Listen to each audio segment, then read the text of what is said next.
उत्तराखंड राज्य विशेष के अध्ययन में पिछली कक्षा में हमने देखा था, दो महत्वपूर्ण घटकों के बारे में हमने देखा था। एक हमने देख लिया था कार्यपालिका, दूसरा हमने विधायिका का संपूर्ण अध्ययन किया था, तीसरा हमारा जो बचा हुआ था न्यायपालिका बचा हुआ है। लेकिन हम एक राज्य विशेष का अध्ययन कर रहे हैं, इसलिए उस राज्य विशेष की मौजूदा स्थिति क्या है, उस राज्य विशेष में विधानसभा के जो सदस्य हैं उनकी संख्या क्या है, इसका भी आकलन करना हमें जरूरी होता है। तो उसी के क्रम में आज हम देखने वाले हैं कि उत्तराखंड की, जब एक प्रकार से आप कहें कि उत्तराखंड एक राज्य के रूप में अस्तित्व में आया, तो वहाँ पे किस प्रकार से विधानसभा का गठन किया गया, किस प्रकार से निर्वाचित विधानसभा का गठन किया गया और किस प्रकार से अंतरिम विधानसभा का गठन किया गया, इन दोनों पहलुओं को हमें देखना है। तो सबसे पहले बता दें कि जो 1996 में उत्तर प्रदेश राज्य पुनर्गठन विधेयक के माध्यम से जो कुल सीटों की संख्या उत्तराखंड के लिए निर्धारित की गई थी वो थी 31। कितनी सीटें थी? 31। अब 31 सीटों में 22 सीटें थी विधानसभा की और 9 सीटें थी विधान परिषद की। और याद रखना है कि इन 31 सीटों में से 31 विधायकों में से एक विधायक का कार्यकाल खत्म हो जाने के कारण जब अंतरिम विधानसभा का गठन किया गया तो वह 30 सीटों के साथ 30 विधायकोों के साथ किया गया, जिसमें से 22 विधानसभा के संदर्भित थे और 8 विधान परिषद से संबंधित थे, क्योंकि विधान परिषद के ही एक सदस्य थे जिनका कार्यकाल समाप्त हो गया था।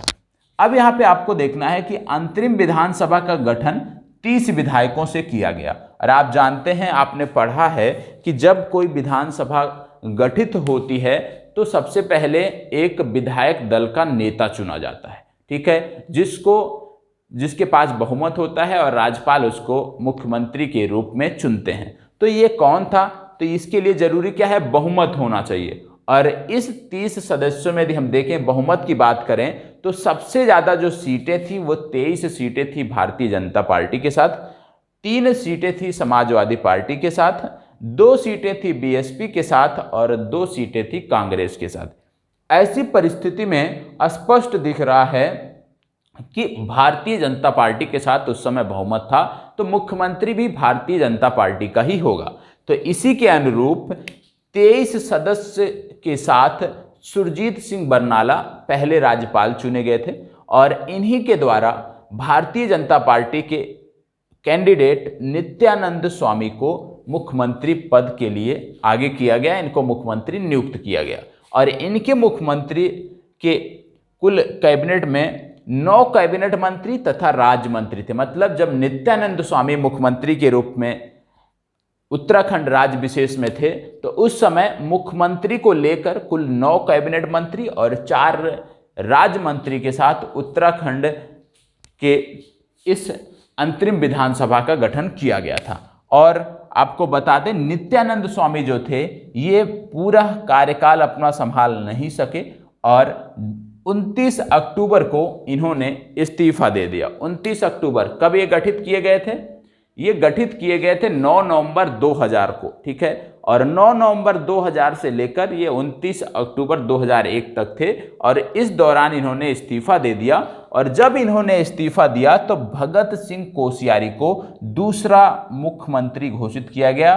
बीजेपी ने दूसरा मुख्यमंत्री भगत सिंह कोश्यारी को बनाया और इस समय भी मुख्यमंत्री को लेकर कुल 9 कैबिनेट मंत्री और 3 राज्य मंत्री इनके कैबिनेट में शामिल थे, ठीक है। ये घटना कब की है? ये घटना है 2 मार्च 2002 की, ठीक है, 2 मार्च 2002 की, ये आपको याद रखना है। अब इसमें कुछ चीजें आपको और याद रखनी है। क्या याद रखनी है? सबसे पहले आपको याद रखनी है कि जो अंतरिम विधानसभा थी इसमें कोई विपक्ष का नेता नहीं था। क्यों नहीं था? क्योंकि कांग्रेस है उसके पास 2 सीटें थी, बीजेपी के पास तो 23 थी, ठीक है, इसके बाद सपा के पास 3 सीटें थी, लेकिन उनमें से एक सदस्य ने त्यागपत्र दे दिया था, जिसके बाद उनके पास भी सीटों की कुल संख्या 2 हो गई थी और कांग्रेस के पास भी 2 थी। तो ऐसे समय में क्योंकि जो विपक्षी दल थे उनके पास सीटों की संख्या बराबर थी, ऐसे समय में विपक्ष का कोई नेता नहीं चुना जा सका था, उस सदन का कोई नेता प्रतिपक्ष नहीं चुना जा सका था अंतरिम विधानसभा में, ये आपको पता होना चाहिए, ठीक है। और आपको बता दें, अंतरिम विधानसभा जो अध्यक्ष थे वो थे प्रकाश पंत। ये भी आपको याद रखना है कि अंतरिम विधानसभा के अध्यक्ष के रूप में प्रकाश पंत को नियुक्त किया गया था। इसके बाद बात आती है वर्तमान समय में क्या स्थिति है, उत्तराखंड की कितनी सीटें हैं। तो वर्तमान समय में अंतरिम विधानसभा के बाद जब प्रथम निर्वाचित विधानसभा की बात की जाने रहेगी तो वहां पे बताया गया कि उत्तराखंड में अब कुल सीटों की संख्या बढ़कर हो गई है 70, जिसमें से 13 सीटें एससी के लिए आरक्षित हैं और 2 सीटें एसटी के लिए आरक्षित हैं। 2 सीटें अनुसूचित जनजाति के लिए कौन सी आरक्षित है, एक तो आता है चकराता देहरादून में, दूसरा आता है नानक मत्ता उधम सिंह नगर में। तो ये 2 सीटें अनुसूचित जनजाति के लिए उत्तराखंड में आरक्षित हैं। मतलब 70 में से कुल 15 सीटें उत्तराखंड में आरक्षित हैं, जो आपको पता होना चाहिए। इसके बाद बात आती है प्रथम निर्वाचित विधानसभा की। प्रथम निर्वाचित विधानसभा जो था, इसके लिए जो निर्वाचन किया गया ये 14 फरवरी 2000 को किया गया। 14 फरवरी 2000 को निर्वाचन हुआ, मतदान हुआ, वोट पड़ा और 54.34% लोगों ने इस दिन अपने अधिकारों का प्रयोग किया। 54.34 लोगों ने। और इसके बाद क्या हुआ कि क्योंकि इस मतदान में सबसे ज़्यादा जो सीटें थी वो कांग्रेस को मिली 36 सीटें, दूसरे नंबर पर भाजपा को 19 सीटें, बसपा को 7, उत्क्रांत को 4, राकपा को 1 और निर्दल को 3। तो सबसे ज़्यादा सीटें जो हैं ये कांग्रेस को मिली। और बाद में ये जो निर्दल विधायक थे इन्होंने भी कांग्रेस को समर्थन दे दिया था, जिसके कारण जो बहुमत का आंकड़ा, क्योंकि बहुमत का आंकड़ा तो पहले ही कांग्रेस के पास था, लेकिन जब निर्दल इनके पास चले गए तो इनकी सदस्य संख्या बढ़कर हो गई 39। और इसके बाद कांग्रेस के द्वारा विधानसभा का गठन किया गया। और आपको पता होगा नारायण दत्त तिवारी कांग्रेस के उत्तराखंड के पहले मुख्यमंत्री बने थे और 2 मार्च 2002 को इन्होंने मुख्यमंत्री के रूप में शपथ ली थी। ये आपको पता होना चाहिए। ठीक है, इस समय यशपाल शर्मा थे, यशपाल आर्या, जिनको विधानसभा अध्यक्ष चुना गया। तो अभी तक जितना आपने देखा है 2 प्रश्न बनता है। पहला कि अंतरिम विधानसभा के जो हैं वो अध्यक्ष कौन थे, तो याद रखना है प्रकाश पंत। प्रथम निर्वाचित विधानसभा के अध्यक्ष कौन थे, तो आपको याद रखना है यशपाल आर्या। अंतरिम विधानसभा के मुख्यमंत्री कौन थे, तो नित्यानंद स्वामी। प्रथम निर्वाचित विधानसभा के मुख्यमंत्री कौन थे, नारायण दत्त तिवारी। नारायण दत्त तिवारी के बारे में एक फैक्ट और याद रखना है कि नारायण दत्त तिवारी अभी तक के, आज तक के जो कार्यकाल है यहाँ के मुख्यमंत्रियों का, उसमें से एकमात्र मुख्यमंत्री हैं नारायण दत्त तिवारी, जिन्होंने अपने 5 वर्षों का कार्यकाल पूरा किया है। इनके अलावा उत्तराखंड का कोई भी मुख्यमंत्री अभी तक वर्ष 2021 तक अपना 5 वर्ष का कार्यकाल पूरा नहीं कर सका है। ठीक है, तो ये भी आपको पता होना चाहिए कि नारायण दत्त तिवारी जो है एकमात्र मुख्यमंत्री हैं उत्तराखंड के, जिन्होंने 5 वर्षों का कार्यकाल पूरा किया है। उदाहरण के रूप में आप इसी जो मौजूदा विधानसभा चल रही है इसी में देख लीजिए कैसे किस तरह से लगातार मुख्यमंत्री चेंज किए गए। ठीक है, तो ये आपको पता होना चाहिए। अब इसके बाद यदि हम बात करें दूसरी विधानसभा, तीसरी विधानसभा और चौथी विधानसभा, तो ये आप स्वयं से कर लीजिएगा क्योंकि उतना महत्वपूर्ण नहीं है, इसलिए मैं इन पे नहीं जा रहा हूँ कि दूसरी विधानसभा में सीटों की क्या स्थिति थी, किसकी सरकार बनी, तीसरे में किसकी बनी, चौथे में किसकी बनी। ये फैक्ट हैं, ये आप स्वयं से कर लीजिएगा। ठीक है, अब ये तो हो गई राज्य विधानसभा की बात। अब बात आती है संसद में प्रतिनिधित्व की कि किस प्रकार से संसद में प्रतिनिधित्व है। तो आपको बता दें उत्तराखंड से जो संसद में प्रतिनिधित्व है, यदि हम देखें लोकसभा और राज्यसभा को मिलाकर तो कुल 8 है, जिनमें से 5 लोकसभा की सीटें हैं, 3 राज्यसभा की सीटें हैं। 5 जो लोकसभा की सीटें हैं उनमें अल्मोड़ा, पौड़ी, टिहरी, नैनीताल और हरिद्वार शामिल हैं, जिनमें अल्मोड़ा जो सीट है ये सुरक्षित सीट कही जाती है। ये सुरक्षित सीट है, ये भी आपको पता होना चाहिए। समितियों की यदि हम बात करें, क्योंकि आप जानते हैं जैसे कि लोकसभा जो हमारी है वो भी अपने कार्य संचालन के लिए, अपने कार्यों को सुचारू ढंग से समयबद्ध तरीके से संचालित करने के लिए विभिन्न समितियों का गठन करती है। उसी प्रकार से जो राज्य विधानसभाएं होती हैं उनके द्वारा भी प्रमुख समितियों का गठन अपने कार्य संचालन को गुणवत्तापूर्ण और आसान बनाने के लिए किया जाता है, जिसमें से याचिका समिति है, आवास समिति है, लोक लेखा समिति है, निर्माण समिति है। इस प्रकार के बहुत सारी समितियां आवश्यकता अनुसार विभिन्न राज्य विधानसभाओं द्वारा बनाई जाती हैं, ये भी आपको पता होना चाहिए। तो ये मौजूदा परिस्थिति थी, उत्तराखंड विधानसभा की मौजूदा स्थिति थी, जो आपने जाना और समझा। अब इसके बाद जो आपका अगला टॉपिक है उस पर बढ़ते हैं। तो इसमें याद रखिएगा कि आपको ये तीन, द्वितीय विधानसभा की स्थिति, तृतीय और चतुर्थ की आपको कंप्लीट कर लेना है। पांचवी जब आगामी होने वाली है, जो आगामी चुनाव है आगामी वर्षों में जब होगी, तो उसके बारे में हम डिटेल से जानने का प्रयास करेंगे। तो एक बार फिर से रिपीट कर लेते हैं क्या चीजें हमने इनमें देखा। हमने देखा कि अंतरिम विधानसभा का जो गठन किया गया था वो 30 विधायकों के साथ किया गया था, जिसमें सबसे ज्यादा विधायक बीजेपी के थे, जिसके चलते बीजेपी की सरकार अंतरिम सरकार के रूप में बनी थी। और इसमें सुरजीत सिंह बरनाला राज्यपाल हुआ करते थे, जिनके द्वारा नित्यानंद स्वामी को पहले अंतरिम विधानसभा के मुख्यमंत्री के रूप में नियुक्त किया गया था। बाद में नित्यानंद स्वामी के इस्तीफा देने के बाद भगत सिंह कोश्यारी बीजेपी की तरफ से दूसरे मुख्यमंत्री बने थे, ये आपको पता होना चाहिए। इसके बाद बात आती है कि अंतरिम जो विधानसभा थी उसके विधानसभा अध्यक्ष कौन थे। तो अंतरिम विधानसभा अध्यक्ष थे प्रकाश पंत, इनका नाम आपको पता होना चाहिए।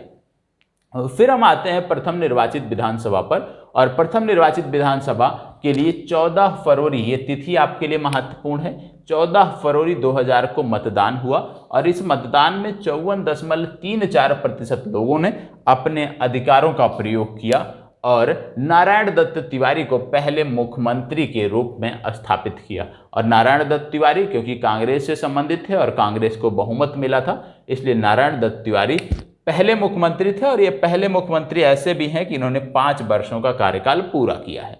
इस समय एस पाल आर्य को विधानसभा अध्यक्ष चुना गया था। ठीक है, संसद में प्रतिनिधित्व की बात आती है तो लोकसभा की 5 सीटें हैं, राज्यसभा की 3। 5 सीटें कौन कौन से हैं? अल्मोड़ा, पौड़ी, टिहरी, नैनीताल और हरिद्वार, जिसमें से अल्मोड़ा जो है वो सुरक्षित सीट है, ये आपको पता होना चाहिए। और इसके साथ साथ हमने देखा कि राज्य विधानसभाएं भी लोकसभा की तरह से विभिन्न समितियों का गठन करती हैं अपने कार्यों के बेहतर ढंग से संचालन के लिए। तो इन समितियों के बारे में भी हमें जानकारी होनी चाहिए। तो जो इस बिंदु की जो चर्चा थी वो यहीं पर समाप्त होती है। अब हम अपना दूसरा टॉपिक प्रारंभ करते हैं और देखते हैं कि किस प्रकार से जो हमारे स्थानीय स्वशासन की बात की जाती है, स्थानीय स्वशासन को किस प्रकार से उत्तराखंड में चलाया जा रहा है उसके बारे में बात करेंगे। और उसके बाद न्यायपालिका के बारे में देखकर इस पूरे टॉपिक की जो आपका ये अध्याय था इसकी चर्चा को हम समाप्त करेंगे।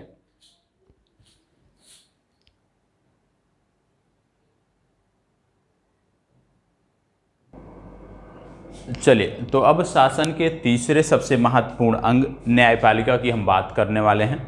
और न्यायपालिका के बारे में ज़्यादातर चीज़ें आप पॉलिटी में, राज्य व्यवस्था में अच्छे से पढ़ेंगे, तो उतना डिटेल में हमें नहीं जाना है कि न्यायाधीश जो होते हैं उनके शपथ, प्रतिज्ञान, वेतन, भत्ते, अधिकार, उतना डिटेल में हमें नहीं जाना है। ये आपके पॉलिटी का विषय है, निश्चित रूप से आप वहाँ पर पढ़ेंगे। हमें उत्तराखंड के संदर्भ में क्या पढ़ना है न्यायपालिका में, उतनी जानकारी हम रखेंगे, उतनी जानकारी हमारे लिए पर्याप्त है। अब न्यायपालिका की यदि हम बात करते हैं तो सबसे पहले जानते हैं आप कि शासन का तीसरा सबसे महत्वपूर्ण जो अंग है वो है न्यायपालिका। पहला होता है कार्यपालिका, दूसरा विधायिका, तीसरा आपका है न्यायपालिका। अब शासन का तीसरा महत्वपूर्ण अंग है तो निश्चित रूप से इसकी जिम्मेदारियां भी काफ़ी होंगी। इसकी जिम्मेदारियां क्या हैं? सबसे पहली इसकी जो प्रमुख जिम्मेदारी है कि यदि विधायिका और कार्यपालिका अपने कर्तव्यों से विमुख होती है और वह संविधान के विरुद्ध कोई कार्य करती है, संविधान के विरुद्ध कोई कदम उठाती है, तो उसको तुरंत रोकना ये न्यायपालिका का कार्य होता है। दूसरा कार्य क्या है कि कार्य विधि की व्याख्या करना, कि कार्य विधि क्या है उसकी व्याख्या करना भी न्यायपालिका का कार्य होता है, न्यायपालिका के कार्यों के अंतर्गत आता है। इसके साथ साथ नागरिकों के अधिकारों के रक्षक और आप कह सकते हैं प्रहरी के रूप में भी न्यायपालिका को प्रस्तुत किया गया है। तो नागरिकों के अधिकारों के रक्षक और प्रहरी के रूप में भी हम न्यायपालिका को समझते हैं, जानते हैं। तो न्यायपालिका क्या है, सबसे पहले हमने इसको समझ लिया है, ठीक है। अब हम जानेंगे कि न्यायपालिका के साथ साथ, क्योंकि न्यायपालिका की बात हो रही है और राज्य विशेष की हम बात कर रहे हैं, तो हम बात करेंगे उच्च न्यायालय की। अब उच्च न्यायालय जो राज्य में होता है उसके अंतर्गत उसके अधीनस्थ भी कई सारे न्यायालय होते हैं, जैसे जिला न्यायालय आता है, पारिवारिक न्यायालय आता है, राज्य विधिक सेवा प्राधिकरण आता है और विधिक सेवा समितियां जो हैं ये सभी के सभी न्यायपालिका के अंतर्गत, जब राज्य की न्यायपालिका हम पढ़ते हैं तो उच्च न्यायालय के अंतर्गत आते हैं। अब यहाँ पर राज्य की न्यायपालिका हम पढ़ रहे हैं तो उच्च न्यायालय के बारे में हम देखेंगे। तो सबसे पहले एक अनुच्छेद है भारतीय संविधान का, अनुच्छेद नंबर 214।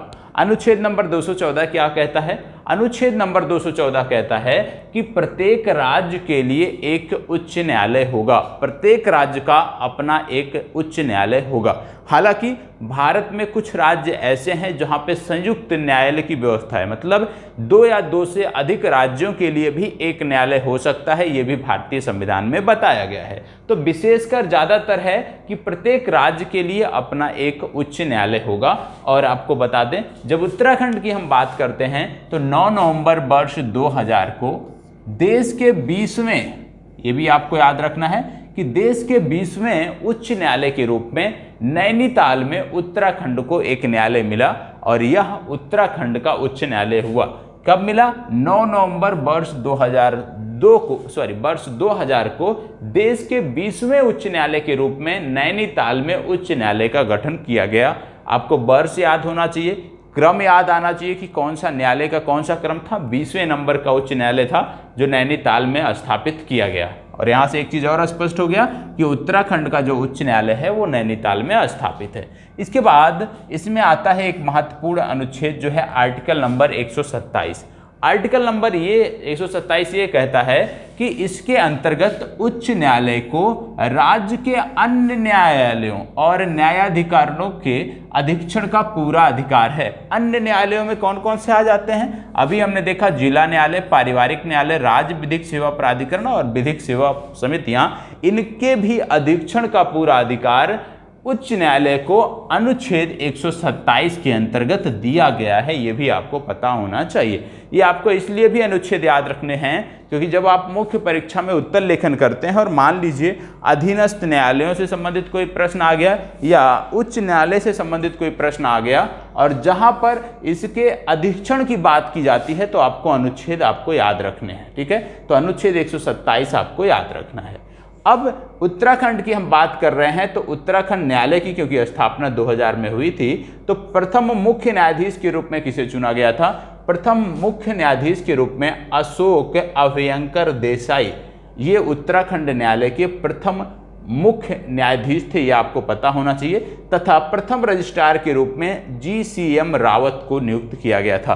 तो प्रथम मुख्य न्यायाधीश कौन थे उत्तराखंड के, वो पता होना चाहिए और रजिस्ट्रार कौन थे वो आपको पता होना चाहिए।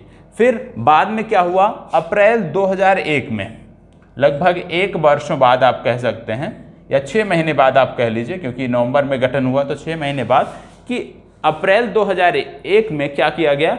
45 फास्ट ट्रैक कोर्ट का गठन किया गया। इसका उद्देश्य क्या होता है कि जो लंबित मामले हैं उनको शीघ्र निपटारित करना। लंबित मामलों के शीघ्र निपटारा के लिए 45 फास्ट ट्रैक कोर्ट का भी गठन कब कर लिया गया? अप्रैल 2001 में। इसके साथ साथ आपको पता है कि लोक अदालतें होती हैं जहां पे निःशुल्क आपको विधिक सेवा उपलब्ध कराई जाती है। इसके साथ साथ उत्तराखंड में उत्तराखंड कानूनी सहायता एवं परामर्श बोर्ड है, यह भी आपको सहायता उपलब्ध कराता है। और उत्तराखंड में न्याय पंचायतों का भी गठन किया गया और इन न्याय पंचायतों का उद्देश्य था यदि 500 रुपये से संबंधित 500 रुपये तक के लेन देन या कोई विवाद है तो उसका जो निपटारा है वो न्याय पंचायतें भी कर सकती हैं। ये न्याय पंचायतों को अधिकार दिया गया। इसका उद्देश्य था कि जो छोटे मोटे केस हैं वो न्यायालयों तक ना आए, जिला न्यायालयों तक ना आए, जिससे कि समय की भी बचत होगी और जो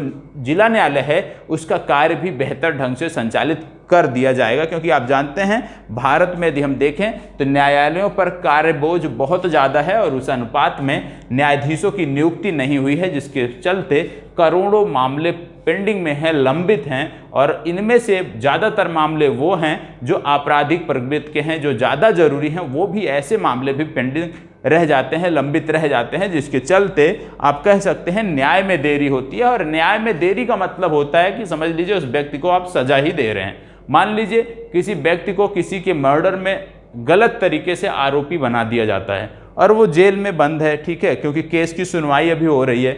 और मान लीजिए 10 वर्षों बाद, 10 वर्षों के बाद, 15 वर्षों के बाद उसको जो है देखा जाता है कि उसका इसमें कोई योगदान नहीं था, ठीक है, उसको निर्दोष घोषित कर दिया जाता है। तो जो 10 वर्षों का उसने जेल काटा, जो 10 वर्षों की उसने सजा काटी, तो निश्चित रूप से कहीं ना कहीं तो न्यायालय ने ही तो उसको दंडित किया है, न्याय में देरी ने ही तो उसको दंडित किया है। और ऐसे प्रावधानों के लिए कि किस प्रकार से इसकी भरपाई की जा सके, भारतीय संविधान में कोई व्यवस्था, भारतीय न्यायपालिका के कानूनों में कोई व्यवस्था नहीं की गई है।